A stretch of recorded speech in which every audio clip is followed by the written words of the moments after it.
Hola, buenas tardes a todos a un nuevo Diálogo Piensa. Como ustedes saben, ya hace tiempo llevamos haciendo distintos diálogos con distintas personalidades, tanto filósofos, especialistas en urbanismo, incluso medio ambiente, varios temas a raíz de la crisis sanitaria.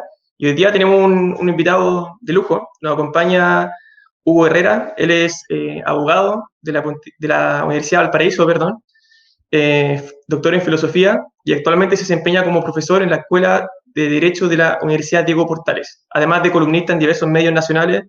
Y bueno, durante las últimas semanas, un par de meses también, ha estado bien en la palestra a propósito de una discusión respecto a las almas de la derecha que le han puesto. Hola Hugo, ¿cómo estás?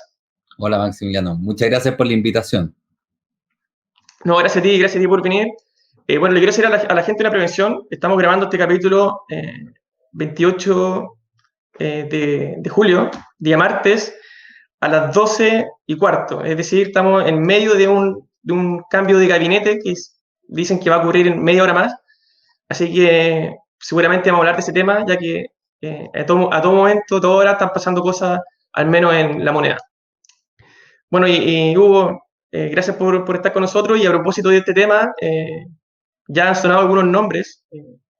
Típico que se empieza a filtrar o la rumorología, y ya suena, por ejemplo, Víctor Pérez Interior, como fijo. Eh, Catherine Martorell también sería vocera de gobierno, Jaime Bellolio, suena también Mario Desbordes. ¿Qué te parece a ti un cambio ahora en el equipo titular, si se le quiere decir, del gobierno? Mira, yo creo que poniéndolo así en perspectiva y un poco independiente de los nombres que a esta altura están en el terreno de los rumores, hay un tema que es como de fondo que dañaba al gabinete anterior, digamos, porque ahí estaba Gonzalo Blumel, que es un ingeniero, pero con muchas inquietudes humanísticas, o sea, en términos de sus cualidades personales y sus papiros, por decirlo así, su trayectoria vital, es una persona bien destacada, pero tiene un pecado de origen, que es que él es muy cercano al presidente Piñera. De hecho, el presidente Piñera, por decirlo así, lo inauguró en la política, en el primer gobierno, después a cargo de sus grupos de trabajo cuando estuvo fuera del gobierno, y fue en el fondo como parte de su equipo asesor en la campaña también. Entonces, eso genera un problema. La ventaja es que Piñera puede operar con alguien de confianza, pero la desventaja es que cuando habla Blumel, habla Piñera. Y eso es muy dañino porque el gobierno en el fondo tiene la capacidad que no tiene ninguna otra institución en Chile, que es que él mismo puede desdoblarse. O sea, la operación que hacía, por ejemplo, Vidal con Lagos o Vidal con Bachelet, donde cada uno tenía su agenda política, por supuesto que trabajando en equipo, pero en donde cuando hablaba Vidal, digamos, no esperábamos a alguien hablando por interpósita persona. Eso favorecía el juego político porque genera en el fondo dinámicas independientes, dos dinámicas donde en este caso, en cambio, solo hay una. Entonces, mirándolo así, yo me atrevería a decir que independiente del nombre en particular, lo fundamental sería que Piñera lograra contar con ministros que pudieran ser interlocutores válidos con peso propio, porque eso permitiría abrir el juego y ejercer algún tipo de control más importante de la agenda política, que es precisamente el déficit que tiene el gobierno. Piñera a esta altura es un poco como un rey Midas, digamos, lo que toca lo congela, lo destruye. En cambio, una dinámica con liderazgos independientes de Piñera, con personas especialmente, ojalá, dotadas de trayectoria política y que generen confianza política, permitiría producir en el fondo un círculo virtuoso eventualmente de confianza en el cual se podría incorporar Piñera y dominar, recomponer en el fondo el control de la agenda. Pero para eso se necesita también un nombre que sea un contrapeso político, en el sentido de que siempre se ha acusado de que el presidente, eh, se dice en el segundo piso también en la moneda, los yes man, es decir, quién es sí presidente, sí presidente. Entonces sería bueno también una persona que les hiciera un contrapeso político en el sentido que le sepa decir que no. Entonces, también es importante el nombre, en este sentido suena Víctor Pérez. ¿Tú crees que Víctor Pérez cumpla efectivamente con ese perfil? Es un político de carácter, sin duda, eh, Mm. y tiene una agenda. Ahora, yo el problema que le veo a Víctor Pérez es que su agenda es un poco estrecha. O sea, también hay otro problema ahí, que es lo que he destacado un poco en las columnas y todo lo demás, como la versión de derecha de Guerra Fría, que domina todavía en la parte más El economicismo que le llaman. claro, la parte más extrema del sector, que es una derecha que entiende la política bajo la vieja tesis de Friedman, de que el orden económico neoliberal es la base de un orden político adecuado. Y eso creo que ha sido una barrera comprensiva o hermenéutica fundamental para el gobierno. Entonces, yo no sé si él vaya a ser, pero aquí ya estamos en el terreno de la mera especulación, yo no sé si él vaya a ser capaz de sacarse ese corsé ideológico y realmente pensar al país y el problema que a esta altura ya no es solamente económico, por supuesto que hay que ser económicamente responsable, sino que es político. Estamos hablando de un sistema político cuya legitimidad está socavada, cuya legitimidad ya no va más, por decirlo así. Entonces se trata de recomponer legitimidad. ¿Y cómo tú recompones legitimidad? Bueno, para eso nos sirven los discursos abstractos, para eso se requiere dar el paso hacia la realidad concreta del pueblo en el territorio y desde ahí tratar de brindarle a esa situación popular articulación institucional, a partir de reformas institucionales estructurales, digamos. Entonces yo no sé si él vaya a tener esa amplitud, porque el discurso economicista opera como un acicate para mantener lo que hay, digamos, para mantener la constitución, para mantener los órdenes económicos actuales, etcétera. Entonces, ahí yo veo, más allá de un problema de carácter en este caso, un problema de visión política. Puede que su visión política sea muy estrecha.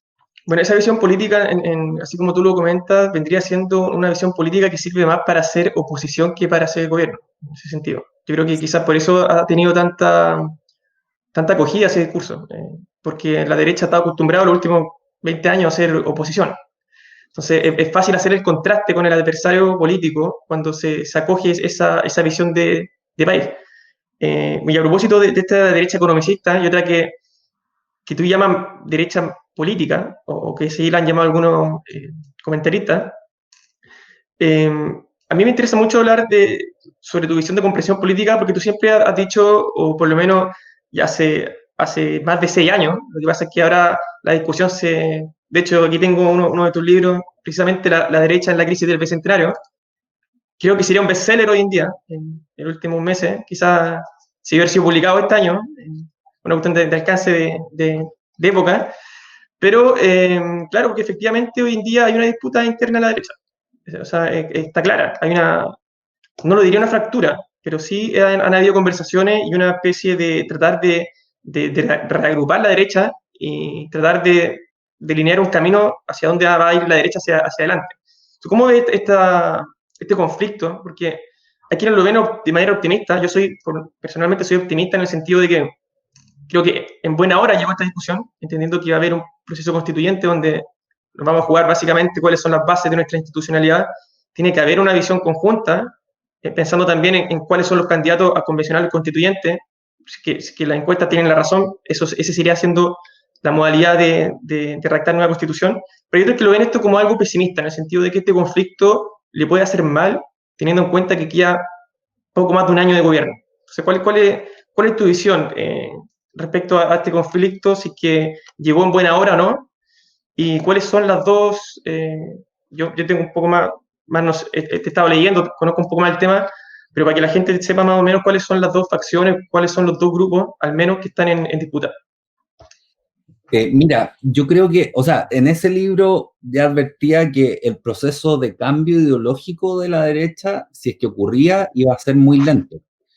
Y 6 años en política es poco tiempo, o sea, se ha producido rápido, digamos. Pero es lento, ¿por qué? Porque requiere cambio de hábito. O sea, tú tuviste en el fondo una derecha que se acostumbró por 2 décadas, como lo mencionaba, a pensar a la política desde la economía y desde de la oposición. Eh, es una derecha además que tiene contingentes importantes dentro de ella que entienden que ganaron una lucha, hay que situarse en el contexto de Guerra Fría, con los pesqueros rusos así asomando en el horizonte, eh, y que entiende que ganó al imponer este modelo económico, un modelo económico que por lo demás tiene muchas virtudes. Si yo no critico al mercado, de hecho creo que tiene importancia política tener un mercado fuerte, bien controlado, por supuesto, pero el problema aquí es que se aplicó de una manera bien heterodoxa y al punto que tenemos hoy día todo concentrado. Eso afecta mucho a las regiones porque la concentración se produce eminentemente en la capital nacional. Casi todo se vende en cadena hoy día. Entonces, en ese sentido, creo que el proceso es lento, pero va ocurriendo. Ahora, para situar la disputa, yo creo que es importante hacer 2 aclaraciones preliminares, porque muchos del bando economicista, por llamarlo así, han planteado que con mi división entre 2 derechas, yo trato de una economicista y otra más histórica o política, yo trato de hacer 2 cosas. Por una parte, o yo estaría haciendo 2 cosas. Por una parte, haría una crítica a la economía, y caería eso les permitiría decir que soy populista, digamos, y si soy cercano a desborde, bueno, ahí están los populistas, por decir algo. Y por otra parte, que yo estaría con esta división clausurando el debate, en la medida en que estaría descalificando a la derecha economicista. Entonces, creo que hay que hacer 2 aclaraciones para situar bien la discusión.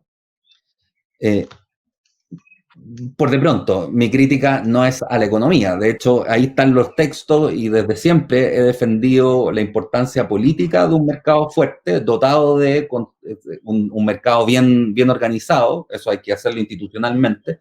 Y es eso precisamente lo que le da legitimidad al mercado, que la gente se reconozca en un mercado que representa efectivamente una sana competencia.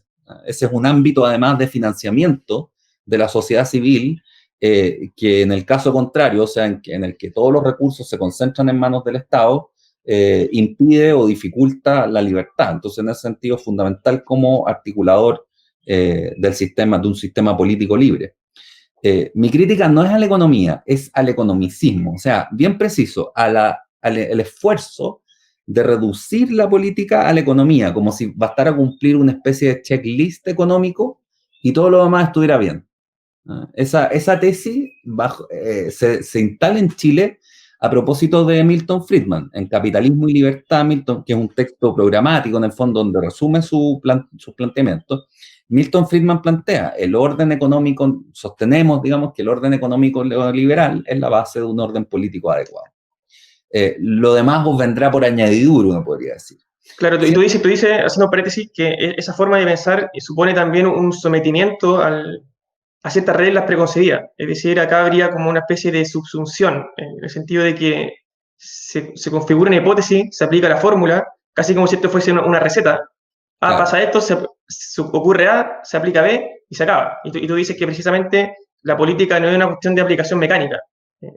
Efectivamente, pasa más o menos lo mismo que con el buen juez, digamos. El buen juez no es el que sume el caso bajo la regla simplemente, sino que el que entiende qué es lo que está ocurriendo en el caso y las peculiaridades del caso. En la política se trata un poco de lo mismo. Ya Aristóteles, pero en esto lo han seguido otros autores, Hannah Arendt, qué sé yo, planteaba que la política es más arte que ciencia. No es una ciencia. No es una ciencia que a uno le enseñen así. Es un arte. Es decir, consiste en la producción de algo, instituciones, discursos, obras públicas, por ejemplo, el tren, pensemos en eso, que en el fondo producen algo nuevo que no había, pero adelantándose de alguna manera a lo que la ciudadanía o el pueblo estaban esperando. O sea, uno podría decirlo en la situación actual, que es como bien clásica en política. Hay un pueblo que clama, que reclama, que protesta, pero todavía espera la respuesta. Yo por eso creo que la situación no es revolucionaria aún, porque el pueblo todavía espera la respuesta del sistema político constituido, instalado. Pero eso le exige al sistema político pensar, adelantarse y pensar las nuevas instituciones en las cuales el pueblo pueda sentirse reconocido, que es acogido.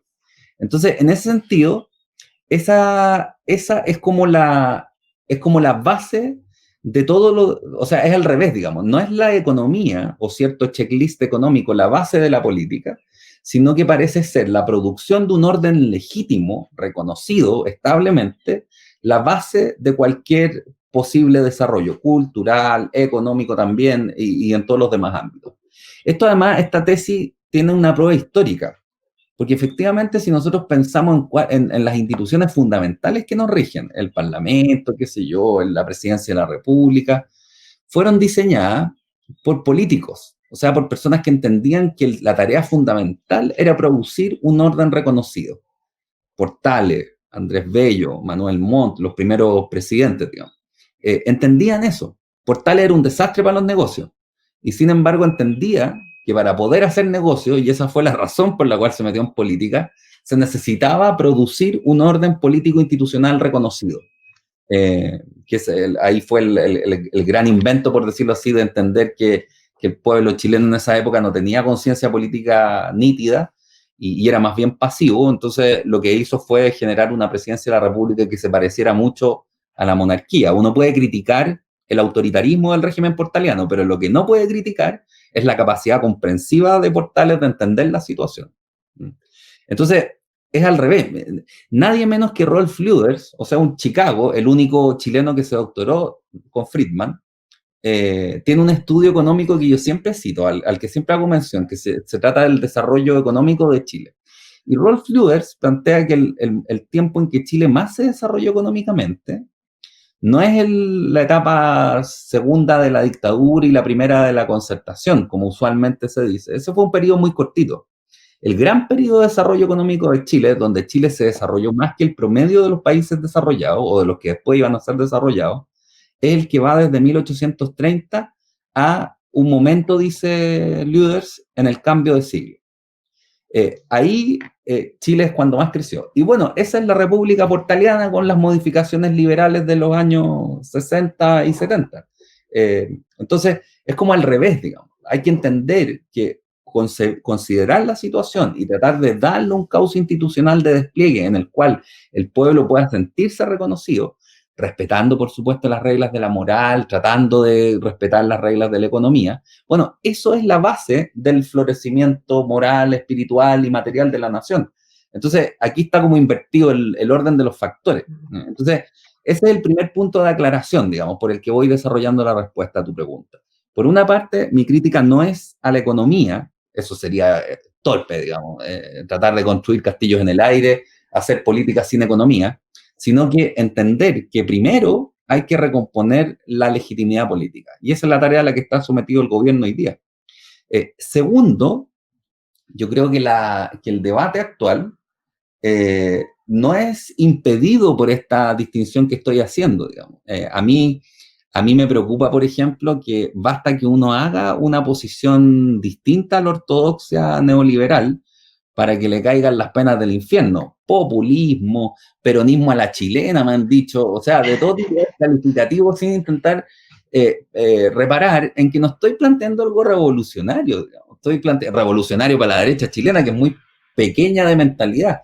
Es simplemente entender la vieja tesis de Portales y tratar de aplicarla hoy día, por ponerlo en términos muy simples. Por supuesto que esto hay que sofisticarlo y adecuarlo a las condiciones del pueblo contemporáneo y de su configuración territorial.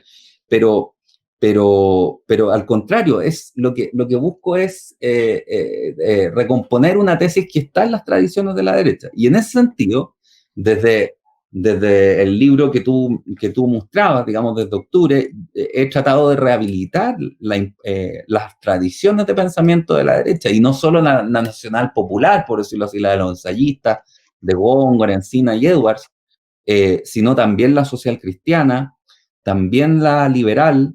Entonces, es al contrario. Creo que el economicismo y en cierto modo lo que Alamán en su minuto llamó los poderes fácticos, o sea, una cierta oligarquía santiaguina enquistada en estructuras de poder, es la que impide una adecuada discusión ideológica que no tiene que ser necesariamente traumática, que puede ser productiva en el sentido que te aporte nuevas miradas.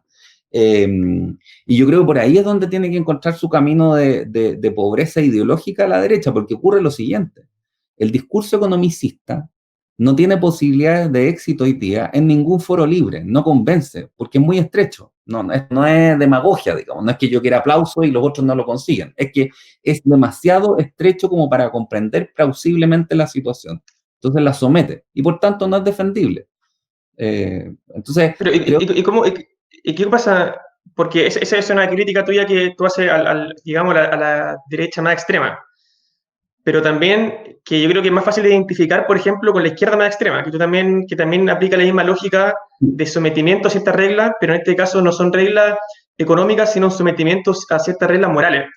Pero sí. ese discurso a mí me parece que siendo igual de extremo, pero en otra dirección, sí tiene mucha cabida en los foros libres.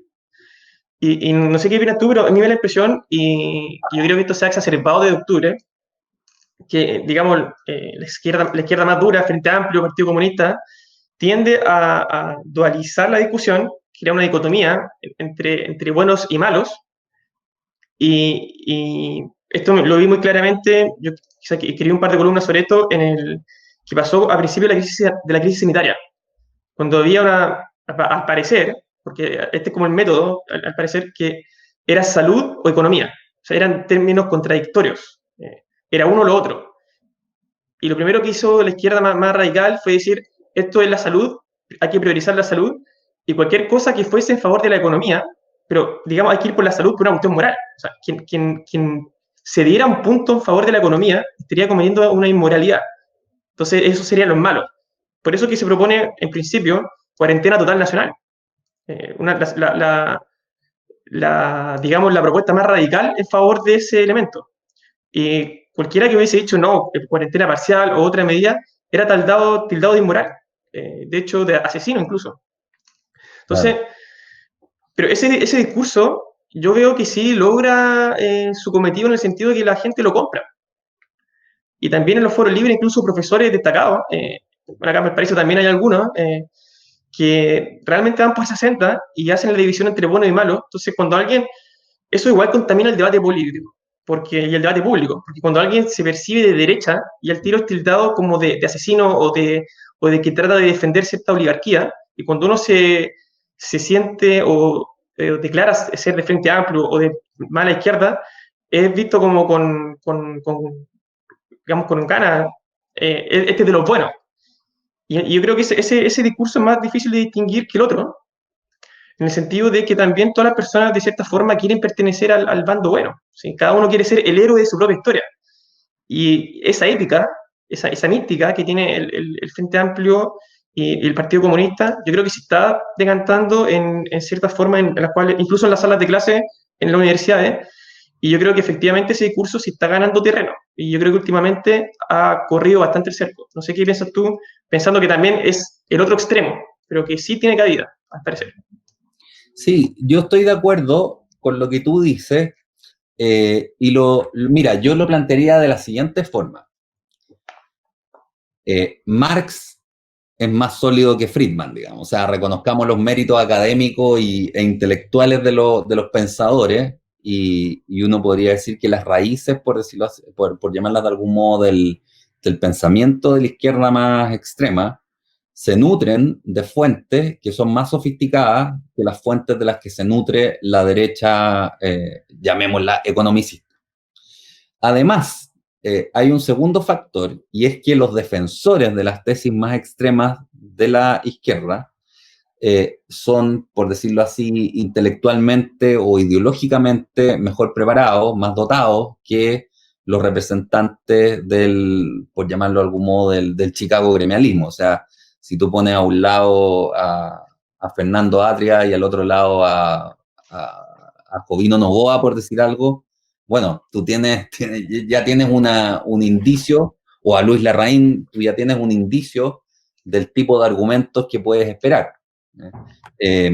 Ahora, dicho eso, creo que, bueno, perdón, y lo otro es que ATE ha escrito libros gordos, digamos, varios libros, en los cuales hace su argumentación, que además es muy alambicada en la exposición. Es muy simple en la estructura, pero es muy alambicada en la exposición.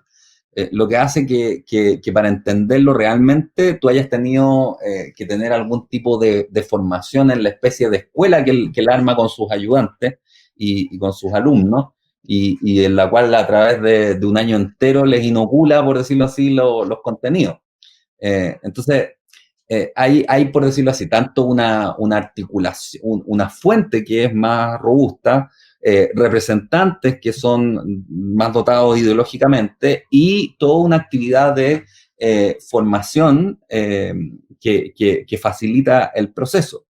Pero en su estructura, creo que el argumento hay que develarlo, porque si tú lo develas, tú te puedes dar cuenta en el fondo de la moralización que hay detrás del argumento y que se expresa, como bien tú planteas, en los debates, en donde al final se mezcla un poco la vieja estrategia comunista de estigmatizar al adversario en términos morales,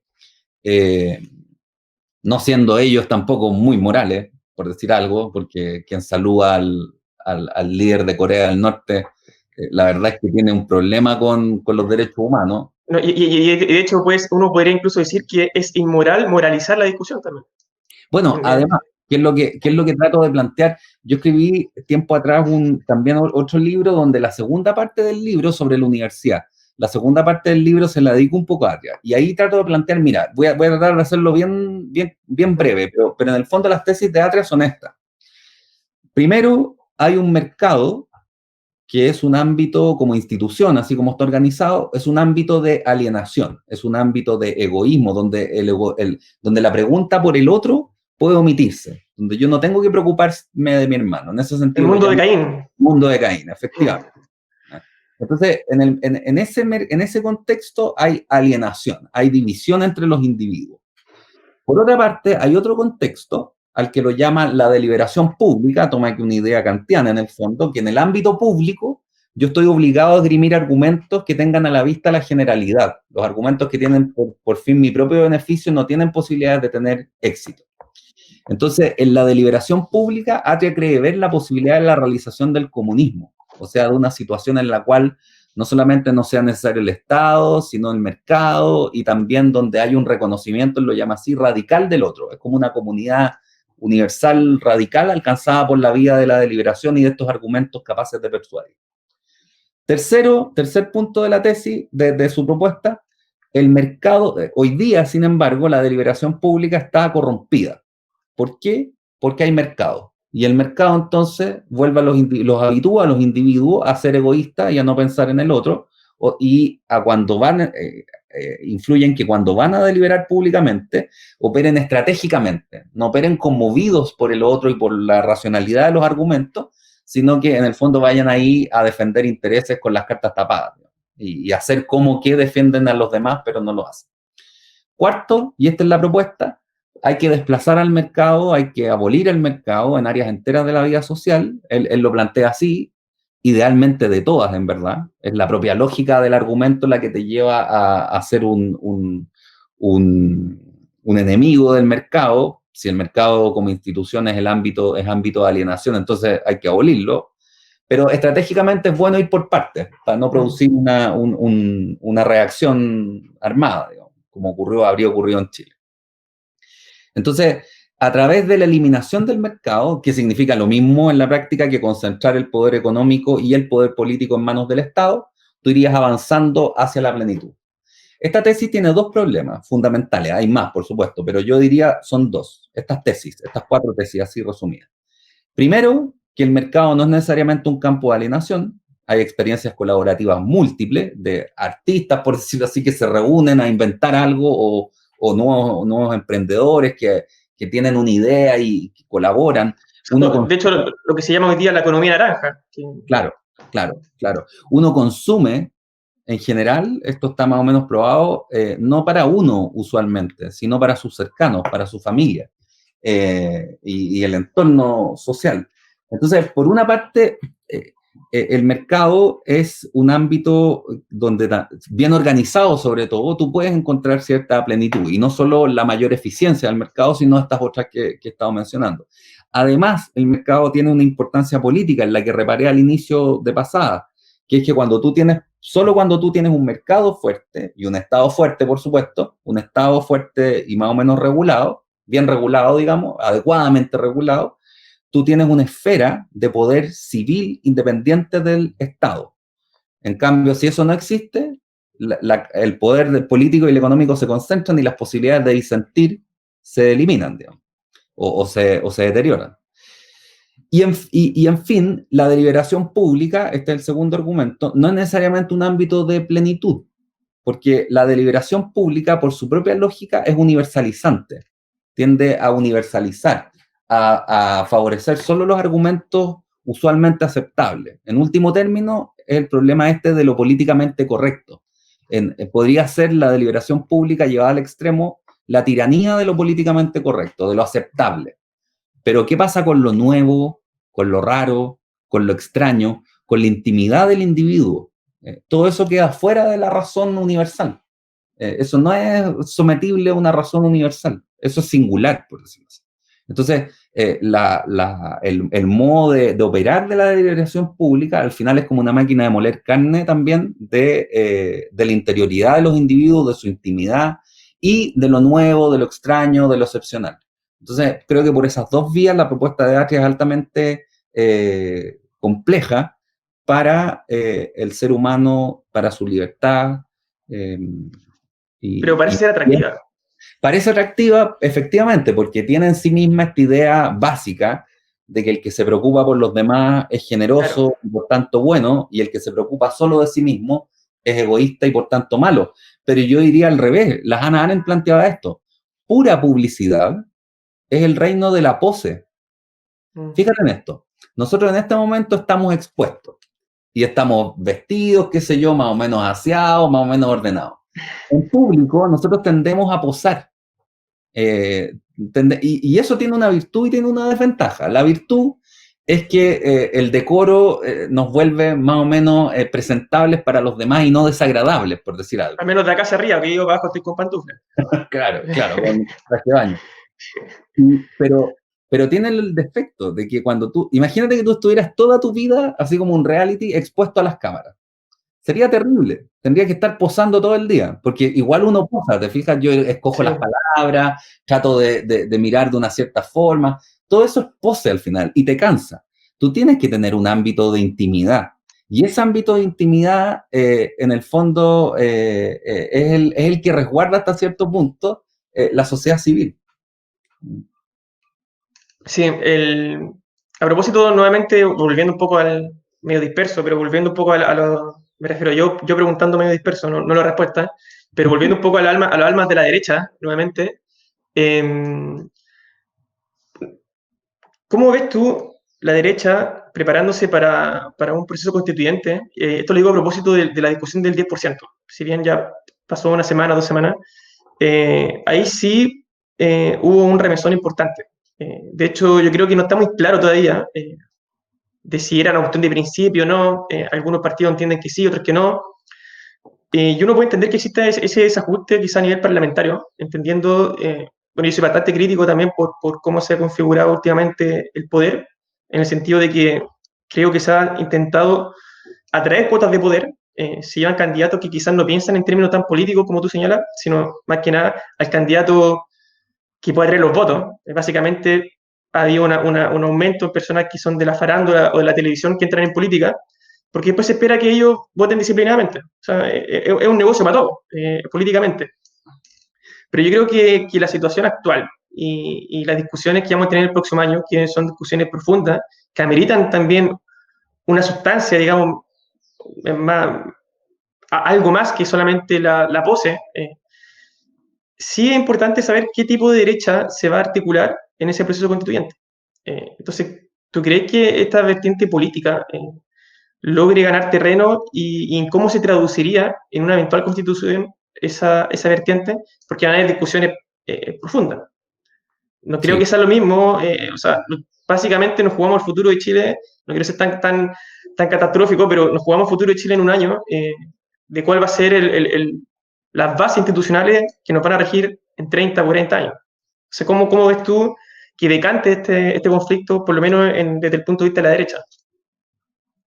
Mira, yo creo que es importante despejar una variable que está metiendo mucho ruido, que es el miedo, que no hay que mirarlo en menos. El miedo es un poderoso movilizador en política, que es el miedo a la sonada popular, por llamarlo de algún modo. O sea, que el proceso constituyente en el fondo termine con constituyentes chantajeados, amenazados en sus casas, presión por las redes sociales o incluso física, qué sé yo. Ahora, ¿Pero tú crees que no va a pasar eso? si eso, es que esa es la Ya. aclaración. Si eso se desborda, se fue el sistema político en su conjunto, proceso constituyente, pero también las elecciones municipales, las elecciones parlamentarias, se fue la institucionalidad al tacho de la basura, digamos. O sea, yo creo que eso entra, ese es un nivel de descomposición, por decirlo así, en el que ya las respuestas políticas más usuales no tienen sentido. Pero eso afecta, ese es mi punto, esto afecta no solo el proceso constituyente, sino que afecta a la institucionalidad entera, ¿no? O sea, digo, no me parece un argumento para clausurar el proceso constituyente o suspenderlo, en la tesis de la sonada popular o del piquete organizado para hacer bullying o amenazar a los representantes. Porque ese argumento, si es que realmente ese dispositivo, si realmente se activa, pone en crisis al sistema completo y entonces habrá que pensar, no sé, pues en una salida de otro tipo. La intervención de las Naciones Unidas, no sé, ahí la imaginación ya admite curso propio. Pero no es un argumento en específico, ese es el punto que quiero hacer, no es un argumento en específico contra el proceso constituyente. Ahora, si es que el proceso constituyente es viable y el proceso político en general es viable, creo que es la salida que nos queda a mano para recomponer lo siguiente. Porque, mira, esto no es un fetichismo por la Constitución, porque efectivamente, como dicen Diego Chal, pero Andrés Alamán, que en algún momento, y motivado en gran parte por el miedo, se han sumado al rechazo, esto podría lograrse. O sea, una vía sería llegar a un gran acuerdo económico-social de reformas estructurales al sistema económico y al sistema de protección social. O sea, esa podría ser una manera de recomponer el orden político y la legitimidad del orden político, que es lo que está en cuestión hoy día. Pero eso es inviable. Es inviable en las dinámicas actuales y ya está, o sea, era inviable cuando tú tienes dos bloques, uno que puede bloquear al otro, y sigue siendo inviable cuando se desparramó todo, como ocurrió con lo del 10% de las AFP, que entre paréntesis fue un error del gobierno no haber presentado a tiempo el proyecto de reformas de las AFP, junto al menos, o antes, que el plan de medidas de apoyo a la clase media, pero es inviable en esa batahola, digamos. Entonces, tú no tienes cómo recomponer la legitimidad del sistema político por un amplio acuerdo económico-social. Te queda abierta, hoy día está abierta, la vía constituyente. Esa es la única vía que está abierta para lo siguiente. Yo digo para recomponer la legitimidad, pero el asunto es este. En Chile es una maravilla que hayamos funcionado 30 años, por decirlo así, en piloto automático, en el preciso sentido de que nada nos une, no hay cosas que nos unan, no hay res pública, en el sentido de una cosa masiva que nos una. Porque claro, la bandera, el escudo, qué sé yo, la selección, pero el pasado remoto está olvidado, nadie se acuerda. El pasado reciente, en el pasado reciente todo nos divide. Allende nos divide, Pinochet nos divide, la Constitución del 80 nos divide. Entonces, ¿qué cosas en común tú puedes tener, digamos? O cómo puedes organizar un sistema político sin cosas en común, a partir de las cuales cualquiera puede decir, mira, más allá de esta línea, tú estás siendo sedicioso y desleal con la República. Y más acá no. Bueno, eso es un pacto económico-social con una institucionalidad económico-social en la cual el pueblo en general, todos podamos reconocernos, o una nueva constitución a partir de la cual, por supuesto, se posibilitan reformas económico-sociales, hay que hacerlas igual. Pero tú te refieres, ahora que entramos a terreno constituyente, tú ya estás dando yo creo que tú estás pensando de partida en una constitución, en una constitución, nueva constitución, más allá del proceso, porque hay otros que ven que el proceso constituyente vendría siendo una especie de terapia social, el proceso en Sí, por sí. supuesto. Yo coincido con eso también, digamos. Pero eso puede ser incluso, uno podría decir que habría un proceso de terapia social, eh, incluso en el evento de que el plebiscito de salida se rechace, porque nos sentamos a la mesa. Quizá conversamos, no nos gustó lo que sale, no nos gusta lo que sale ahí, pero el proceso social sí se hace. Entonces, ¿tú crees que en el evento lo importante es el proceso constitucional o una nueva constitución? Porque generalmente se mezclan las dos vías, es una pregunta, y la segunda, ¿qué tipo de constitución? Porque al menos cuando yo estuve leyendo, por ejemplo, tu propuesta de un republicanismo popular telúrico, tú hablas también de que tiene que haber cierta división. Tú ya avanzaste algo, tiene que haber un mercado, tiene que haber un Estado. El Estado debe estar limitado también, separación de poderes, digamos, en un sentido horizontal, y también una separación, una delimitación territorial, que podemos llamar vertical. Pero eso ya también no solamente supone un proceso constituyente, no solamente supone una nueva constitución, sino también supone un contenido mínimo para esa constitución. Eh, Porque yo creo también que precisamente hay otras personas, volvamos de nuevo, que se lleva al Frente Amplio, Partido Comunista, ellos también están pensando en un proceso constituyente, están pensando en una constitución, pero están pensando en una constitución que de partida despoje al mercado de cualquier ámbito de la vida. Y es una constitución muy difícil, muy distinta a la que quizás tú estás pensando, pero que cada uno, de acuerdo a su visión de sociedad, esa es la constitución que nos llevaría como a un estado de paz social. No sé si me explico bien con la pregunta. Sí. Entonces, cuál sería para ti lo fundamental? ¿El proceso, la constitución o una constitución determinada? Mira, yo creo que, o sea, hay tres niveles, digamos. El proceso, la constitución como un hecho, por decirlo así, como Sí, símbolo, y la constitución como contenido. Si entendí bien la pregunta, creo que hay que distinguir, eso tú distinguirías, digamos, esos tres sí, niveles. esos tres Sí, niveles, sí. yo estoy de acuerdo en la importancia, sobre todo por quienes van a efectuar quienes se van a involucrar en el proceso, de tener claros estos tres niveles. Es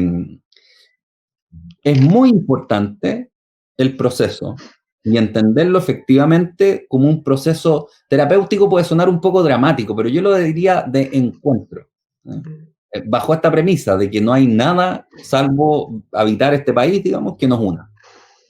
Y en virtud, insisto, en virtud de lo cual tú le puedes decir, como se le puede decir en las democracias más estables, tú le puedes decir sedicioso a otro, y eso tener un peso, con argumentos, por supuesto, lo justifica, pero eso tener un peso. Pero en Chile, nada, pues uno puede romperlo todo, digamos, puede ir a quemar la moneda y eso no es sedición, precisamente porque no hay un consenso sobre qué es lo que debe ser resguardado siempre. Las bases, por decirlo así, de nuestro orden republicano. Entonces, el proceso creo que es importante, el proceso de diálogo, de sentarse a conversar. Por otra parte, está la distinción entre símbolo y contenidos. Y yo creo que es fundamental producir el nuevo símbolo, porque no existe. O sea, la Constitución del 80, si uno la analiza jurídicamente, claro, tiene aspectos discutibles, por cierto, pero en tanto que producto jurídico no es una aberración, ¿no? Tiene No, no, no, muchos razón. aspectos positivos, Sí, en su contenido es muy valiosa. O sea, yo me acuerdo haber conocido un profesor que fue profesor mío en Alemania, que estuvo encargado de apoyar la redacción de la parte a través de la Fundación Hans Seidel, de apoyar la parte de derechos humanos de la Constitución. O sea, tiene estándares, por decirlo así, ¿no? no, y de hecho uno lee el primer capítulo, la base de la institucionalidad, y difícilmente si a alguien no le dicen que esa es la constitución de Pinochet y la lee neutra, de forma, digamos, más imparcial, difícilmente alguien se oponga a lo que ahí dice. O sea, las personas nacen libres, igual en dignidad y derechos. ¿Quién se opondría a esa afirmación? Claro. Yo creo que hay efectivamente hay un pecado de origen, más que nada. Claro, y tiene más o menos todo lo que tiene que tener una constitución moderna, qué sé yo, división de poderes, qué sé yo. Estoy de acuerdo, un catálogo de derechos humanos, pero claro, como símbolo es un desastre, no funciona. no vale. Y cada uno puede decir ahí lo que quiera de la Constitución porque no hay nadie dispuesto a defenderla porque efectivamente tiene un pecado de origen. Entonces, el símbolo me parece que hay que producirlo. Yo no era partidario de producir desde la nada una nueva constitución, o sea, la tesis de la hoja en blanco. Creía que con otros profesores incluso hicimos un seminario años atrás, como el 2016, 2017, con Arturo Fonten, Joaquín Trujillo, Renato Cristi, sobre el valor que podía tener la constitución del 25 como símbolo.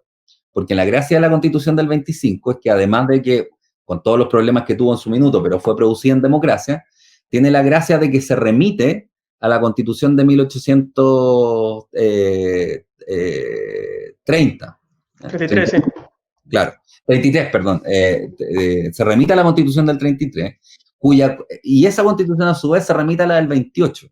Entonces tú ahí tienes en una carta como símbolo, no como contenido, el contenido hay que reformarlo, pero una carta que abarca toda la historia republicana del país en la práctica. Entonces es un símbolo históricamente muy potente. Pero bueno, ya que no se pudo eso, creo que hay que producir ese símbolo y el camino constituyente es, por lo demás, el único camino abierto que queda. Ahora, los contenidos, si esto ¿qué va a salir de aquí, digamos? ¿Va a salir un desastre? Yo creo que no. Mira, tiendo a creer que no. Supuesto todo esto de que el proceso político puede seguirse desenvolviendo pacíficamente. ¿Por qué? Porque me parece que ya el hecho del acuerdo constituyente del 15 de noviembre marca un poco la dinámica que esto va a tener. La regla de los 2/3 lo garantiza en cierta forma, ¿no? Sí, sí.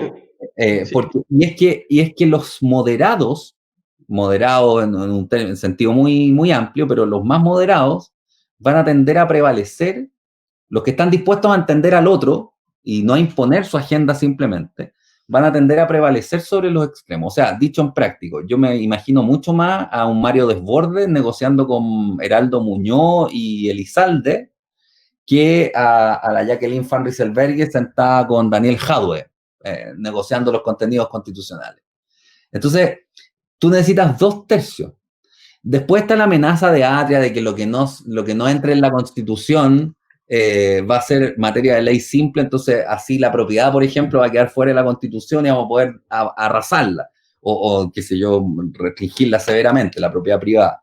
Pero yo creo que el argumento es medio tosco porque no repara en las dinámicas del proceso político. O sea, imagínate tú, una izquierda extrema en este caso, porque no es la socialdemócrata, que quiera restringir extremadamente el derecho de propiedad.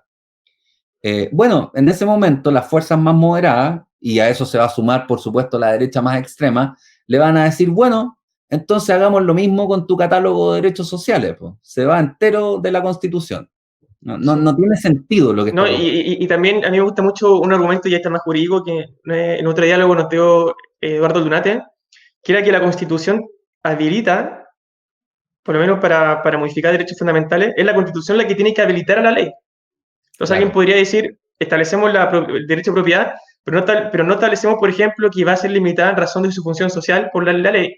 Entonces ahí uno le quita el piso a que la ley pueda modificar algo. Entonces no es automático esto de que lo que no entra en la Constitución va a la ley, claro, porque en algunas partes de la Constitución tiene que ser la misma Constitución la que habilite al legislador. claro. Y será la misma, y además puede ser que los quórum cambien. O sea, Pero está mira, dando por hecho de que no va a haber supraquórum, y eso no, tampoco no, es algo que se puede dar por sentado. De hecho, no, yo creo que a mí me da la impresión de que van a haber supraquórum, precisamente porque si llega a un acuerdo realmente transversal, con más de 2/3, supongamos que llegamos a una constitución de tal forma que en proporción 4/5 están a favor de su contenido. Bueno, algo van a querer hacer para resguardarlo de las mayorías circunstanciales, más teniendo en cuenta el prestigio o que está bastante decaído en el poder legislativo. Entonces, yo creo que hay mucha suposición.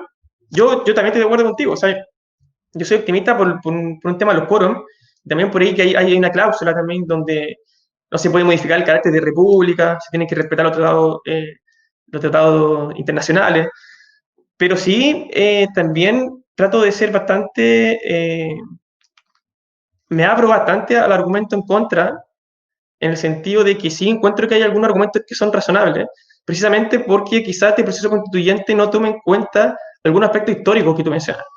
El hecho del presidencialismo, por ejemplo. Yo creo que ese punto, a día de hoy, yo no sería tan categórico en afirmar de que la nueva constitución se iba a respetar ese régimen. Yo creo que hay un miedo fundado y bastante razonable de que quizás transitamos hacia un semipresidencialismo. No sé cómo tú lo ves. Entonces,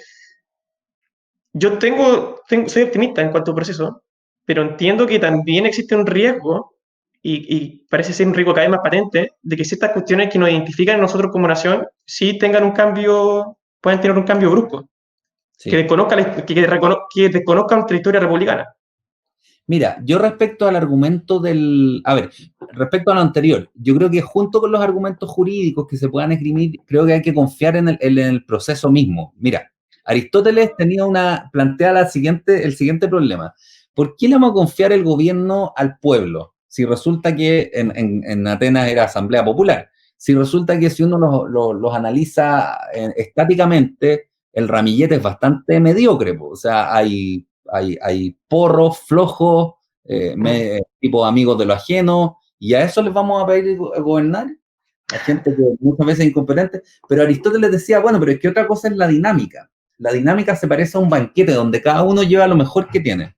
En la dinámica política, en el proceso de sentarse a conversar, se van ilustrando los distintos integrantes del cuerpo deliberativo. Y entonces van tendiendo a prevalecer, aquí sí, razonablemente, digamos, opiniones moderadas, las que tienen posibilidades de llegar a acuerdos en los que todos puedan sentirse más o menos reconocidos. Por supuesto que hay un proceso ahí de adecuación. Entonces creo que a mí lo del 15 de noviembre me parece que en sí mismo ya constituyó un ejercicio primero de diálogo, donde la propia dinámica llevó a que prevalecieran las fuerzas moderadas, y era cosa de ver la cara de Van Rysselberghe y las funas que le hicieron a Boric, digamos. O sea, fue difícil para los extremos, pero muy fácil para los moderados darle fuerza al proceso. Y creo que algo parecido va a pasar, insisto, si es que hay normalidad relativa. O sea, hay que llevar, como tú dices, tirar toda la cara en la parrilla, llevar los mejores jugadores, por decirlo de alguna forma. Eso es lo que a mí me da miedo, porque... Sí, ahora, perdón, volviendo al parlamentarismo. Yo creo que, mira, yo ahí creo que efectivamente esa puede ser un problema. Hay otros problemas que si yo cómo va a funcionar el Banco Central, cosas más de detalle, efectivamente. Yo creo que las bases van a quedar bien, pero efectivamente en los detalles podría haber inventos extraños. En el caso del semipresidencialismo, creo que ese, sin embargo, esa es más una inquietud de ciertos juristas de Santiago que algo así como un real clamor popular. Ahora, esto siempre puede ser peligroso porque los juristas de Santiago van a hacer nada en la Asamblea Constituyente probablemente. Sí. Pero pasa lo siguiente. Cuando tú diseñas el poder político en su totalidad, tienes que considerar ambas cosas, la forma de Estado y la forma del gobierno.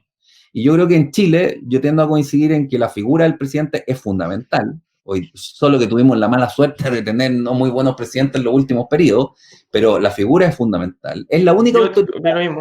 El presidente es más importante que el Papa en Chile, porque en tanto que el jefe de Estado es la única autoridad unipersonal que le puede hablar a todos.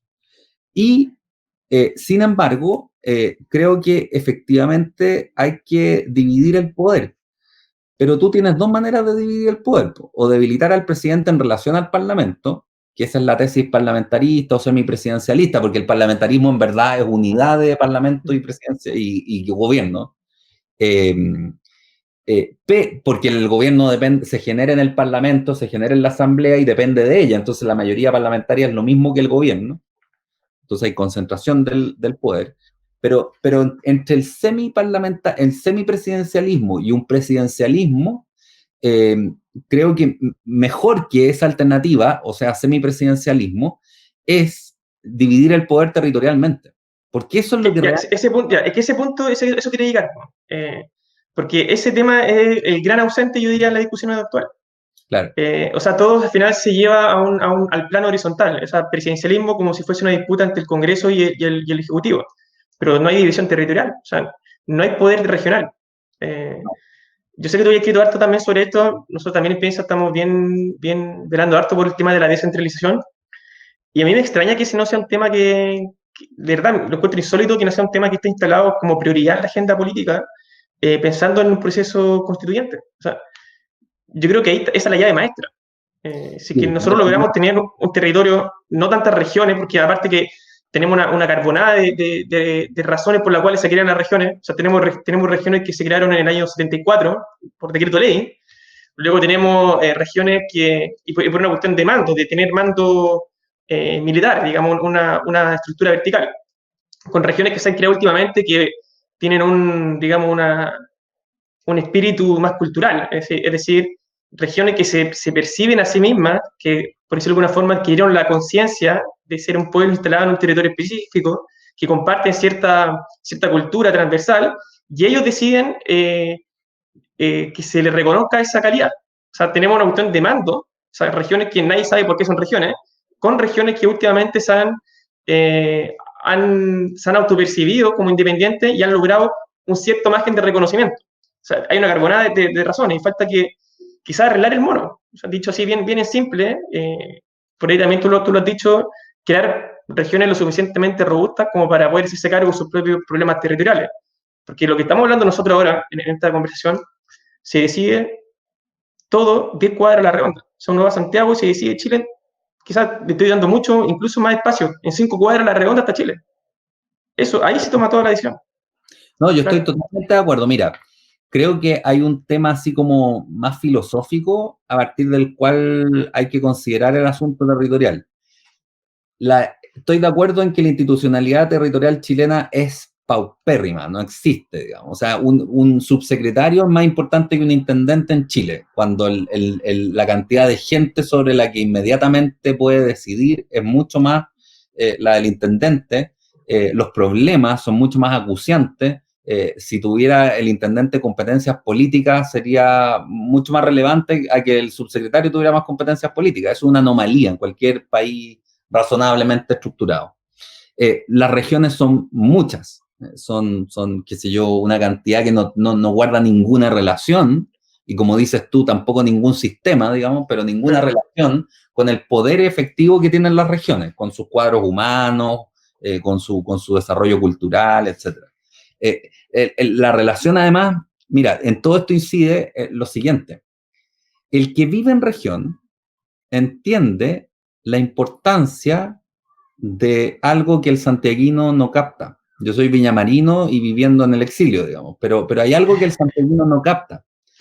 La importancia del paisaje en tu vida, la importancia del espacio, de que tú puedas vivir en ciudades con veredas anchas, con calles anchas, con plazas importantes o con mar, ¿para qué decir? Digamos, la playa y el mar son lugares de encuentro, son lugares en que todos pueden andar tranquilamente, donde el pobre no se siente observado por el rico y viceversa. Eso es muy importante porque eso genera integración, pero sobre todo genera una experiencia vital que te vincula a un ámbito que no es cualquier cosa, no es materia prima, por decirlo así, es estético. Entonces, la importancia vital del paisaje para una vida feliz, por llamarlo de algún modo, es fundamental. Y eso lo sabe el de región. Pero el problema es que en Santiago no lo saben. Santiago es una ciudad que hace mucho tiempo renunció al paisaje, que no tiene paisaje, no tiene áreas verdes, uno camina por vereda, yo camino leyendo usualmente, o muchas veces, pero en Providencia, que es un barrio, comillas, muy bueno, uno no puede hacerlo. Son tan angostas las veredas y tan anchas las calles, le llaman parque, yo siempre me río de esto, parque al parque forestal. El parque forestal es un bandejón central que corre entre calles gigantescas, digamos. Es ridículo llamarlo parque, no un parque. Un parque, como se llama parque en cualquier parte del mundo, un parque, digamos. El parque, qué sé yo, el jardín botánico es un parque, pero no el parque forestal. Entonces, en ese sentido, aquí tú tienes una lucha que es difícil de plantear, porque en regiones lo entienden súper fácil. ¿No? Hay que explicarlo un poco, pero basta explicarlo un poco y uno le hace sentido al tiro, digamos. Yo me di cuenta que cuando me vine a vivir a Santiago renuncié al paisaje. Tengo aquí frente a mí la cordillera y ahora se ve, pero usualmente no se ve bien. Pero vivir sin mar es vivir sin paisaje, del paisaje de Viña, Valparaíso, qué sé yo. Pero en Santiago no lo entienden. la aproximación al territorio es muy precaria. A lo más tienen la suerte los más ricos de que se pueden ir qué sé yo, a lugares del La sur. segunda vivienda. Claro, o a la costa, qué sé yo, pero esa aproximación turística tampoco es auténtica. Uno que es de regiones sabe cuando llega un turista, un santiaguino o alguien de otro lado. Se sabe, no tiene una aproximación existencial al paisaje. Entonces, en ese sentido, creo que esto, siendo de la más alta importancia, estoy de acuerdo contigo, siendo la piedra de toque, digamos. O sea, pensemos en esto. La pandemia, cuando el ministro dijo que se había enterado que vivíamos hacinados en Santiago, la pandemia te revela el problema del paisaje, un problema territorial, el hacinamiento. Santiago es una ciudad donde las élites, además, pueden vivir segregadas de los pobres. Hay barrios buenos, barrios malos, digamos. Barrios con droga, barrios sin droga. Y los ricos en general están en los barrios buenos, sin droga, sin delincuencia. Y en casas amplias, qué sé yo. Entonces, eso te permite la segregación, porque los precios son tan distintos que jamás en la vida un pobre sueña con irse a un barrio de ricos, ni al revés, digamos. En provincia, en cambio, como los terrenos en general son más baratos, comparativamente, siempre hay segregación, pero la segregación es menor. Y por último, tú tienes lugares de encuentro mucho más masivos. En Santiago no hay ningún lugar donde un rico pueda sentirse cómodo en sectores pobres y un pobre, perdón, no hay ningún lugar donde un rico y un pobre puedan sentirse en igualdad de condiciones. Sí, bueno, eso a mí me tocó, de hecho, vivirlo y he hecho toda mi vida en Viña, y efectivamente, como tú dices, o sea, yo solía andar en bicicleta nunca me enteré cuál era la situación socioeconómica, eran los cabros del barrio, esa Claro, dinámica, es ir a sí, jugar la pelota a la calle, claro, y andaba en bicicleta por las cuadras, sí, no tenía... y uno se encontraba después con toda clase, personas de distintas clases sociales en la playa, como tú decías, en el jardín botánico, pero a mí me impacta que eso realmente no esté en la agenda. Yo creo que el gobierno pudo haber dejado un legado si que hubiese avanzado en esa materia. Y creo que ningún gobierno está pensando. Además, no es un tema, o sea, es un tema que debiera ser muy importante, sobre todo para la centro-derecha. Imagínate lo que es dividir el poder y darle poder a los territorios. Lo que decía Lavín incluso en su lenguaje en su jerga más pedestre, soluciones concretas a los problemas reales de la gente. Bueno, ¿qué más real que el espacio, que el territorio, que el lugar donde tú vives, que lo local, digamos? O Entonces, sea, por ahí yo veo, yo soy optimista, si digo, proceso constituyente, ¿en qué se puede hacer la diferencia? Yo digo, en esa división, que como tú dices, en Chile es bastante extraña, pero en todos los países, en todos los otros países de la OCDE, se coge a la autoridad regional. sí, O sea, nosotros somos los raros, pero no nos percibimos, no somos capaces de percibir nuestra rareza. Eso a mí me parece. Bueno, además, Hugo, mira, llevamos harto perdón, tiempo. solo una cosa. No, si vamos Si a seguir. Te quería preguntar si es que estamos bien de tiempo, ¿no? Sí, por mi parte no hay problema. Ya Sí. sigamos. Mira, yo diría, mirando estratégicamente al país, el país no te da para más de 5 o 6 regiones y un área metropolitana aislada, digamos, que no tenga territorio idealmente. Y así tú podrías compensar el peso de Santiago realmente y podrías volver a las regiones autónomas, 5 regiones con competencias políticas, con gobernadores elegidos, con parlamentos chiquititos, pero parlamentos regionales, unicamerales quizás. Yo creo que por ahí parte un grupo importante de los problemas del país se podrían empezar a solucionar por esa vía. Sí. Oye, Hugo, te quería preguntar, ya volviendo nuevamente al tema más político y cómo se ha llevado la discusión. Yo veo que hay un problema muy grave, más de principio. Yo sé que hay un problema en principio. Yo estoy convencido incluso de que hay parlamentarios llevando el tema al 10% que no tienen muchas habilidades políticas. O sea, cuando hablamos de comprensión política, yo reconozco muy bien a los políticos, o les tengo bastante estima, aunque yo no piense como ellos, a los políticos que realmente tienen convicción, se la juegan por algo. Uno puede decir tan profundamente equivocado, pero dentro de su error, ellos sí están conscientes de que representan una visión de sociedad, o que ellos sí manifiesten una filosofía política. O sea, uno puede detectar que en su discurso subyace una filosofía política específica. Pero también creo que hay políticos que no tienen esa habilidad y simplemente están como al acecho, esperando a ver cuál es la posición que está ganando más popularidad, y a esa van. O sea, yo sé que hay una palabra que se ha manoseado bastante, que es el populismo, que básicamente cualquiera que se oponga al adversario, o sea, el adversario político ya es populista. Generalmente se juega, es una palabra que se utiliza más para denostar, es una palabra más peyorativa, pero que yo, si uno analiza un poco cuáles son las nociones de populismo, yo creo que efectivamente sí hay riesgo de que el populismo invada el debate público.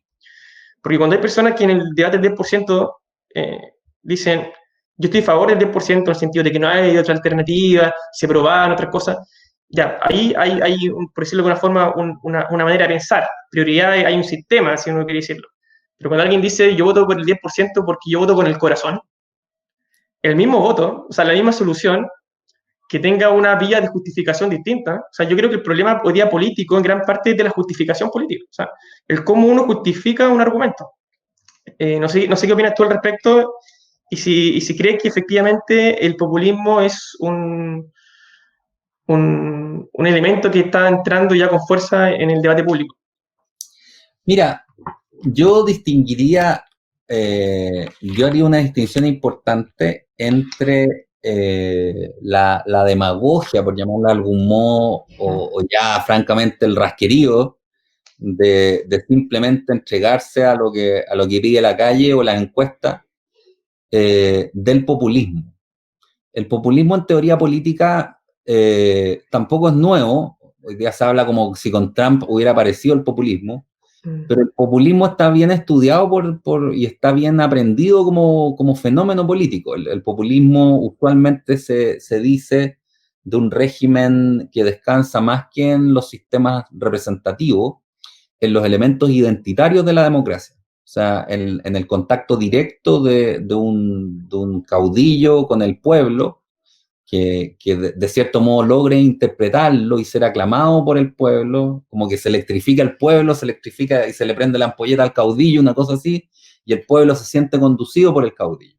Esto pasó en España con Franco, pasó con Mussolini en Italia, habría que ver si Hitler, pero yo creo que también hay un elemento ahí caudillesco.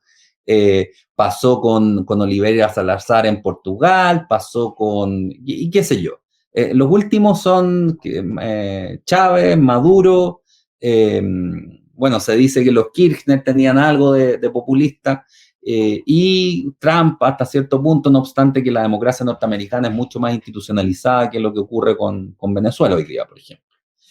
Pero esto no es nuevo, digamos, es viejo como el hilo negro, es viejo como la crisis de la democracia liberal de inicios del siglo XX. Ahora, y por otra parte, el rasquerío, por llamarlo de algún modo, o sea, la demagogia barata del político que anda buscando, que es candidato permanente y no está dispuesto a defender lo que realmente piensa, sino simplemente es el buzón de la calle. Eso también ha existido siempre. O sea, Sí. si lo nuevo es que hoy día Pero estamos... no hay una exacerbación de ese fenómeno. No, espérate, es que eso es lo que voy a decir. Hoy día, ¿por qué se habla tanto de populismo?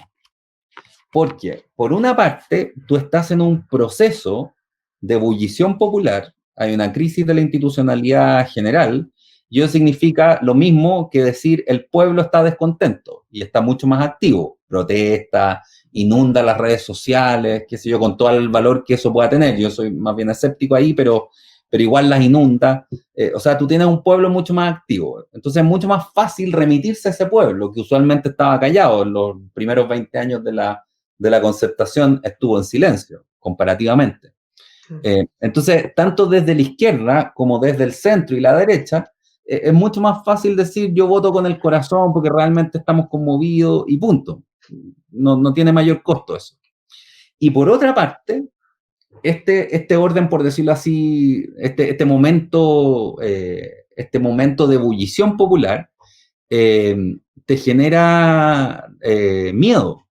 Entonces, ya no son solo los típicos, como Libertad y Desarrollo, por llamarlo de algún modo, que dicen, populismo, porque se apartan del catálogo, del canon, digamos, sino que ahora en general hay muchos sectores que efectivamente perciben que se vuelve de pronto peligroso la demagogia que usualmente es simple política barata, digamos. O sea, es lo que Carlos Peña llama un simplismo ramplante que se ha comido la discusión pública. De cierta Claro, forma. claro, como lo ramplón, lo pedestre, la política de baja estofa, digamos, lo típico que uno dice, sí, pues eso se hace más visible, porque precisamente en los momentos de crisis tú necesitas políticos con coraje, porque hay que Porque, inventar, hay que parir la nueva institucionalidad, y eso cómo lo haces sin coraje. pues, estoy de acuerdo, sí, y por eso yo te digo que yo creo que igual los partidos políticos no han hecho la autocrítica suficiente en el sentido de los candidatos que ellos cogen para que representen el Parlamento, porque yo creo que pasa este fenómeno de la farandolización de la política. O sea, está bien, yo creo que tenemos políticos para tiempos de tranquilidad. O sea, yo sé, a mí me preguntan cómo en nuestro Congreso, tenemos un Congreso para tiempos de paz. Esa es mi visión, quizás puede ser quizás peco de simplismo también en eso, pero me da la impresión que No, ahora no, sí, no, cuando... es así porque la crisis no es culpa solo de un pueblo que de repente se enojó, digamos. Siempre es dinámico esto, pero hay elementos que están relacionados, que producen la dinámica. Las élites, algo parecido pasó a inicios del siglo XX, en la llamada crisis del centenario. Lo que había ocurrido es que había emergido. Mira, pasó algo estructuralmente bien parecido. Uno podría decir, así como las élites decimonónicas cuando dejaron la hacienda y de vivir como campesinos junto a los campesinos, con todas las críticas que uno le puede hacer al régimen de la hacienda, pero había una compenetración de hacendados y inquilinos. Cuando esas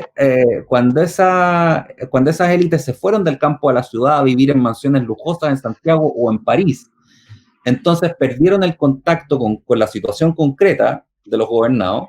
Bueno, así también uno podría decir, y volviendo a la cuestión territorial, así como cuando las élites santiaguinas se desvincularon del territorio y se fueron a Santiago a hacer sus carreras políticas y se instalaron en barrios acomodados, separados del pueblo, entonces perdieron el contacto con la situación popular concreta.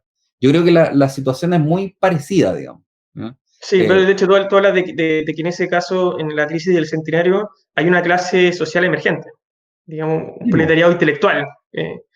Hoy día podríamos decir, tenemos los dos elementos. En esa época era el proletariado urbano, que se volvía, que estaba en las salitreras, qué sé yo, que se iba del campo a ciertos centros de producción. Y por otra parte, claro, los intelectuales desclasados. Hoy día uno podría decir, tú tienes un contingente infinito de intelectuales desclasados, que son la gente que ha ido endeudada con el CAE a la educación superior de baja calidad, porque cuando se masifica la calidad se vuelve heterogénea. Y por otra parte, tú tienes nuevas clases sociales, que son los precarios grupos medios, que son medios en el sentido que están fuera del hambre, del frío, de la desnutrición, pero están muy agobiados y probablemente muchos de ellos vuelvan a la pobreza y tienen miedo a la pobreza. Y ahí tú tienes el caldo de cultivo perfecto para un momento de malestar como el actual. Sí. Sí. Bueno, de hecho, hay algunos autores, yo siempre me acuerdo de Guy Standing, que es un inglés que habla de una nueva clase social que se llama de precariado, el precariado, que precisamente, pero no lo habla en sentido de precariado en una clase media baja, sino que habla de precisamente profesionales jóvenes que nos pintaron un mundo de que ustedes, una vez que accedan a la cuestión superior, van a tener un estatus de vida donde van a tener una vida plena, y resulta que al primer evento, que un accidente o algo, uno ya inmediatamente cae nuevamente a la pobreza. Entonces, genera una especie de población que vive constantemente en el temor, en el miedo, medio psicoseados, o sea, en cualquier momento lo pierdo todo. Yo creo que eso grafica bastante bien, yo creo, al menos los jóvenes que profesionales, incluso como tú dices, algunos que incluso van a doctorado, yo veo bastantes personas que van a doctorado de las humanidades, por ejemplo, y vuelven y están sobrecalificados. O sea, no los contratan porque están sobrecalificados. Es No, bastante extraño, ¿no? las plazas, o sea, ponle tú, algo bien concreto. Yo dirigía el Instituto de Filosofía de la Portales hasta marzo, pero hay un problema ahí súper complicado porque con la gratuidad las universidades congelaron la generación de nuevas plazas en filosofía. Entonces ¿Ya? es súper duro, pero todos los que se están doctorando hoy día en Chile no tienen posibilidades de volver a la universidad, salvo que se muera alguien. Pero Bueno, no puedo trabajar en la universidad. No, bueno, ya. y tú crees que este sea, como dijo Mañalich en una entrevista con Christian Barken hace unos meses, que este era el tiempo de los filósofos? O sea, que generalmente en Chile es mal visto aquí el humanista.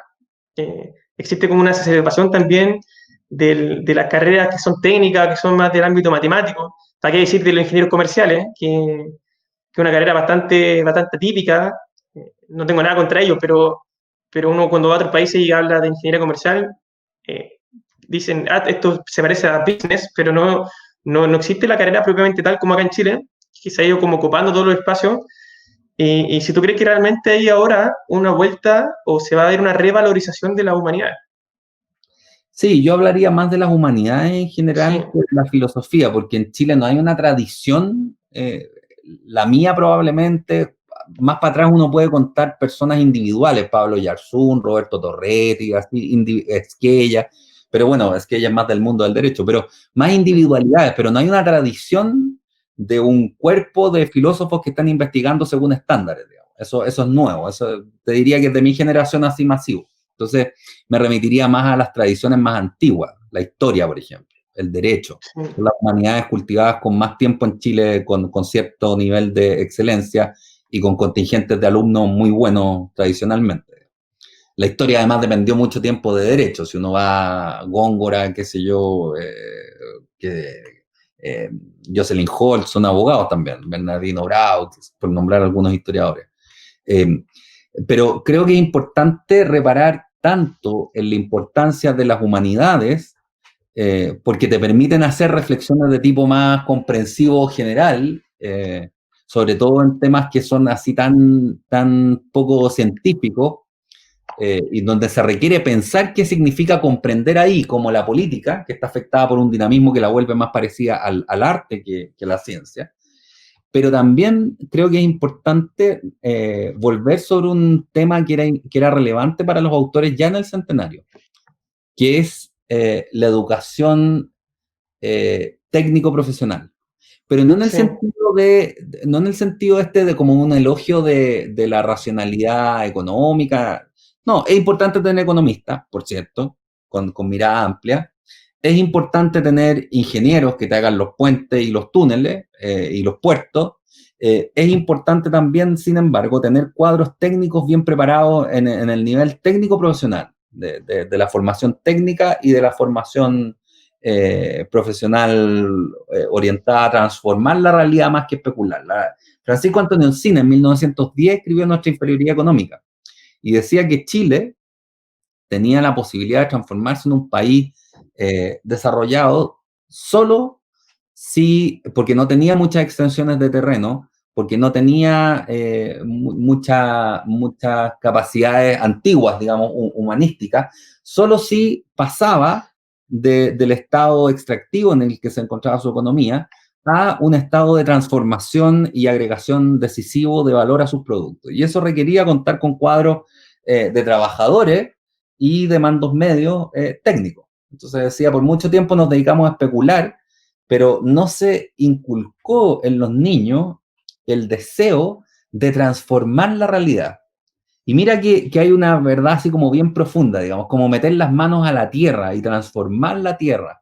Esto puede ser desde una agricultura intensiva o hasta producir motores, no no, pero tiene... yo creo que se ve bastante eso, por ejemplo, si uno ve bueno, una crítica que se le hace bastante a nuestra economía, que no agrega mucho valor agregado. Y cuando uno ve, por ejemplo, los países que se están desarrollando generalmente en la tecnología, que son países creativos. O sea, Estados Unidos, yo diría que su gran capital hoy día, más que alguna materia prima, es precisamente los avances tecnológicos o redes sociales, etcétera, que finalmente ese es como, de hecho dicen que el nuevo oro son los datos. O sea, la gente que está manipulando datos, cosas que no son siquiera tangibles, y ese es realmente el nuevo oro. Y nosotros estamos, parece como país, bastante lejos de un modelo productivo de ese tipo, ¿no? Sí, pero lo que creo que falta, más que solamente instalar esas capacidades, es darles un relato, una narrativa, una cierta épica incluso. Porque en Chile, Lo que decía Longuera, que le faltaba en su momento el relato, ¿no? Construir una. claro, cuando ¿Para lo dónde hablamos, vamos a ir en 30 años? Sí. pero en el Lo decía en caso, campaña, sí, lo decía en campaña. claro, en el caso de la producción, creo que tenemos un relato instalado muy del emprendimiento.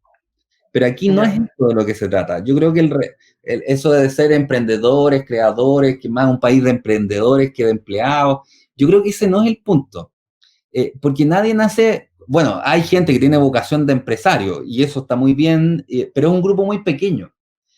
Usualmente uno tiene capacidades o especulativas, porque nació, por ejemplo, en una familia de historiadores y desde chico estuvo metido con los libros y amó los libros y hasta le gustó leer los libros, o uno tiene capacidades transformadoras de la realidad. Entonces, creo que el relato está mal puesto. No es el emprendedor lo que importa. El emprendedor tiene que existir y está bien que exista, pero va a existir porque casi por un asunto genético, digamos, así como el humanista. Pero creo que falta una épica de lo que significa, y describirlo bien, el gusto por transformar la realidad, el gusto por convertir un pedazo de tierra, por ejemplo, y sacar de ahí hortalizas, o sacar de ahí frutas, o sacar de ahí jugo, hacer jugo. Y lo bonito que es extraerla a la tierra como ese néctar, digamos, que es el jugo. O lo bonito que es, no sé, producir ciertos artefactos, producir que lográramos fabricar motores, algo que no es tan complejo en muchos casos, pero fabricar motores, o lo que se logra al fabricar hoy día, yo me imagino la felicidad que deben sentir los que lo hacen, respiradores artificiales, ¿ah? O poder producir, mira esto, algo de lo que se está hablando, poder producir en Chile nuestros buques, los buques de la Armada, la plenitud, la mística que se le produce a los equipos de trabajo que están, imagínate esto, produciendo buques para la Armada de Chile, digamos. Esas dinámicas no tienen que ver necesariamente, no sé si me explico, con la capacidad de emprender necesariamente. Sí. Es otra vocación, es una vocación técnica, es una vocación de meter las manos a la realidad y desde la realidad hacer algo nuevo. Eso creo que todavía no tiene el relato en Chile que debiera tener. Encina ya reparaba en esto, que en Chile celebrábamos en esa época, decía, los héroes militares, los humanistas, pero Andrés Bello y Bernardo Higgins, por decir algo, pero no se celebraba a Vicente Pérez Rosales, que había sido un emprendedor y un patiperro por Chile. Pero ese gusto por transformar la realidad creo que no está puesto elevado, por decirlo así, al discurso. Oye, Uy, a propósito de un relato, también a propósito de la crisis sanitaria, bueno, y principalmente por la crisis social, hay también algunos políticos que han sugerido una especie de nueva agrupación, un nuevo bando, voy a decirlo de alguna forma, que sea transversal, es decir, para una visión de país los próximos 30 años. Yo creo que pensando también un poco en el proceso constituyente, pero recuerdo que Ignacio Walker hace un tiempo dijo, yo uniría desde parte no recuerdo, desde la DC hasta parte de RN y trataría de hacer una especie de relato de centro izquierda, centro derecha. Yo creo que también él está pensando en que los sectores más extremos están moviendo el cerco. ¿Tú cómo ves tú eso factible? ¿Crees que sea posible hacer una especie de tregua de ese tipo? Que sea tan transversal y que permita darle una visión país a 20, 30 años. ¿Eso es lo que necesita Chile realmente? Algunos realmente dicen, Chile necesita una visión, una ética. O sea, ¿qué queremos ser de acá a 30 años más? No existe, nadie sabe hacia dónde vamos. Por último, que alguien nos diga, de acá a 30 años más queremos erradicar, queremos estos indicadores, queremos ser desarrollados. Creo que el único pizca de ética, algo que de lo poco que yo creo, siendo bien crítico con Piñera, es que él dijo en su momento, vamos a ser desarrollados. Pero nada más que eso. ¿Nos falta un relato de esa envergadura? Sí, estoy de acuerdo. O sea, yo creo que en Chile lo que los alemanes llaman el régimen de gran coalición, que significa la alianza de los socialdemócratas y los cristianodemócratas, o sea, de la centro derecha y la centro izquierda, y que deja fuera a los otros sectores más extremos, creo que esa salida política sería la que más decisivamente, me parece, le daría salida a la crisis y podría dejar sentadas las bases de las décadas por venir. Mira, si uno mira la historia, la crisis del centenario no se solucionó hasta los años 30. ¿Y cuándo se soluciona?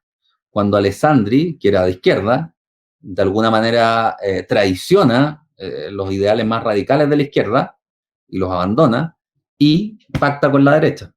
Eso es lo que produce el orden que duró 4 décadas.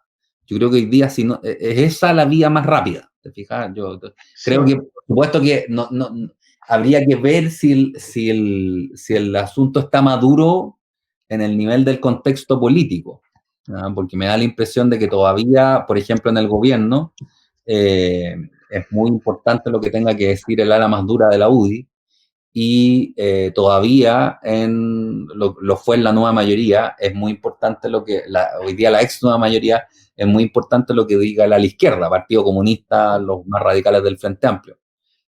Pero si despejáramos esa variable, o sea, si se debilitara un poco, y creo que el proceso constituyente puede contribuir a eso, por lo que hablamos hace un rato, si se fortaleciera una dinámica de sectores de centro, creo que esa sería la vía más rápida de avance hacia una salida, porque pasa lo siguiente, a la crisis esta no hay salida sin un acuerdo transversal. Entonces, ideal que ese acuerdo transversal esté cimentado en una alianza más bien transversal.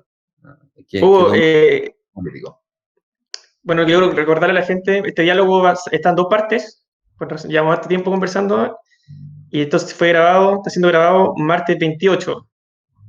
Mientras estábamos conversando, me llega información oficial de que tenemos un nuevo gabinete.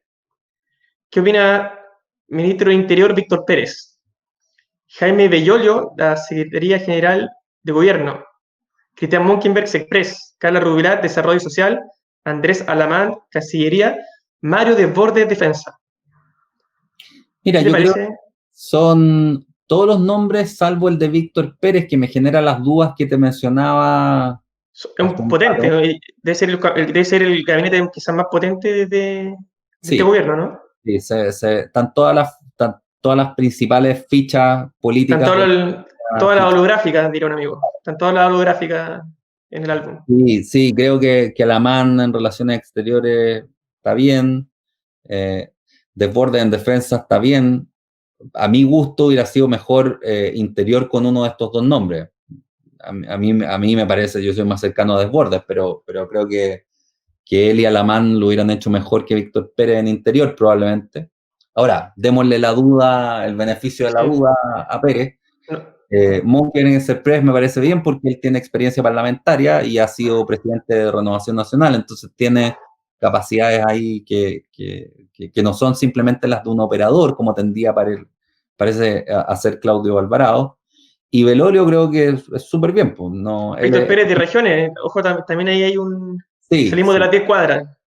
Está bien. Sí, viene de otra vertiente, de la UDI penquista, pero no siempre da buenos resultados. Mira tú, Van Rysselberghe, que viene de la misma. No hay que... No. Oye, le tocó... Fue triste el paso de Alvarado.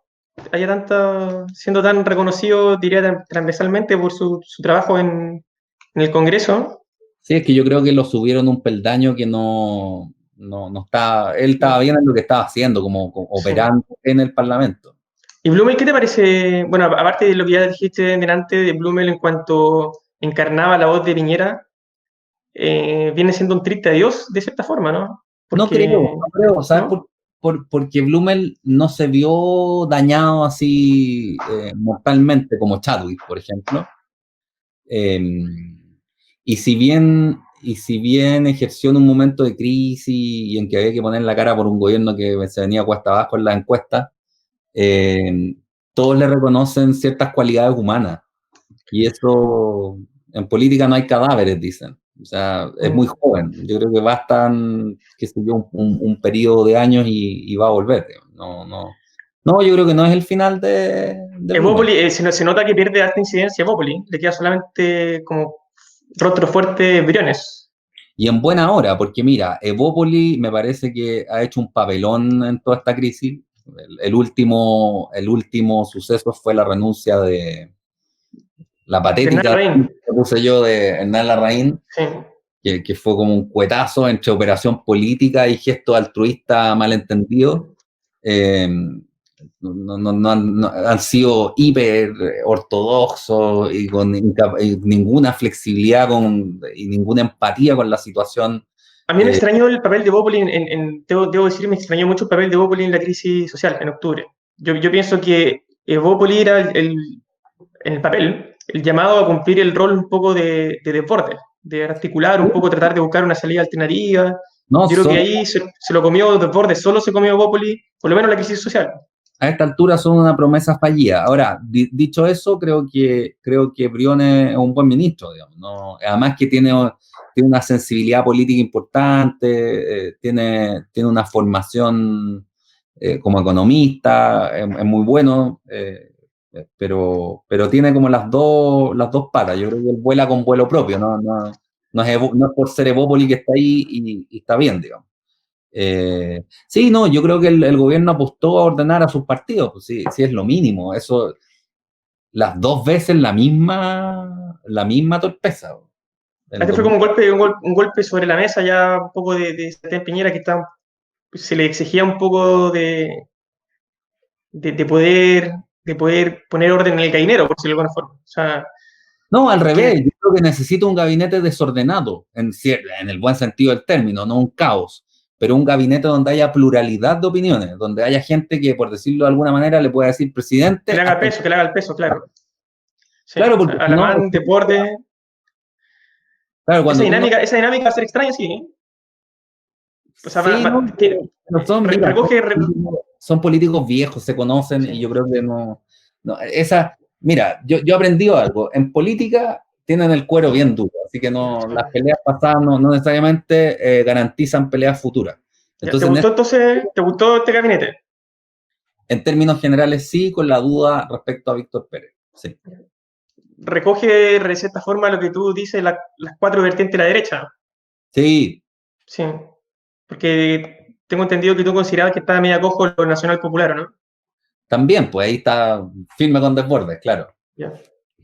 Sí. Hugo, llevamos mucho tiempo conversando, de hecho esto va a ser en 2 capítulos seguramente. Te agradezco mucho, lo pasé muy muy bien, están pasando cosas constantemente. Le quiero contar a la gente que yo traté de conversar contigo en marzo, abril, no se pudo, así que bueno, agradecido también porque ahora efectivamente pudimos tener un diálogo donde no solamente tocamos crisis social, que será el tema en ese momento, sino ahora crisis sanitaria, algo de crisis económica, y ojalá tenerte pronto, ojalá en Valparaíso, apenas podamos reunirnos todos Con y menos conversar tiempo, más distendidamente. Po.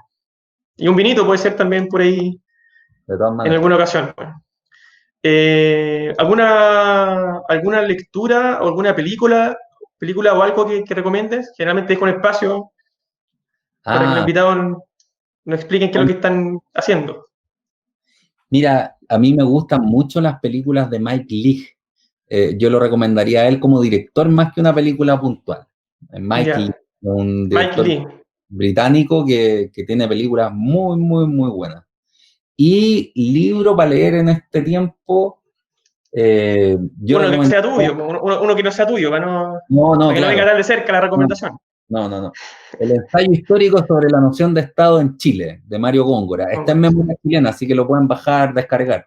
Ensayo histórico sobre la noción de Estado en Chile en los siglos XIX y XX, de Mario Góngora. Es un ensayo que contiene toda la historia del país desde una perspectiva más bien político-ideológica, y es la primera gran crítica que se le hace al equipo, al economicismo, por decirlo así, de la derecha, y Góngora rescata un pensamiento más bien histórico, sin ser él de un ortodoxo de derecha, era más bien cercano a la DC, pero fue partidario del golpe en su minuto, y opositor de Allende. Creo que es lo mejor él es el maestro de Gabriel Salazar. Bueno, y de Jocelyn Holt y de todos los historiadores importantes, o de gran parte de los historiadores importantes contemporáneos, de Joaquín Firmandoá también. Bueno, de hecho afirma un poco algo de lo que hablamos delante, que no es que quien le dio la imprenta al pueblo fue el Estado, o sea que no existía un pueblo propiamente tal antes del Estado. Y algo parecido comentamos a propósito de las regiones, que parece Sí, que esa también han tenido que buscar como su identidad cultural más o menos forzada, impuesta, sí. de cierta forma. Bueno, Hugo, muchas gracias, espero que nos veamos pronto, ha sido un gusto conversar contigo. Bueno, muchas gracias. Hasta la próxima. Nos Chao, vemos. chao. Chao.